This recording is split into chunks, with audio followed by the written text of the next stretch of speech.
This is what they call the boss, and we'll punch a hole in there, and that's where we'll put our rivet. Now this, all of this material here, we're going to put the same thing on the other end, and then we'll cut it.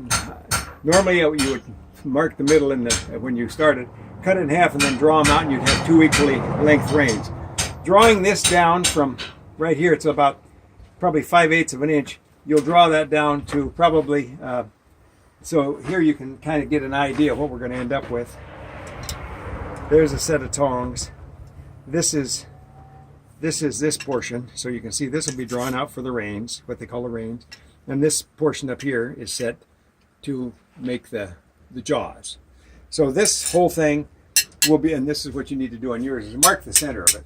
Oh, right. So when you, so I can have both. so you have equally half. But anyway, so he's going to set this down and make the initial part of a jaw. So if you want to come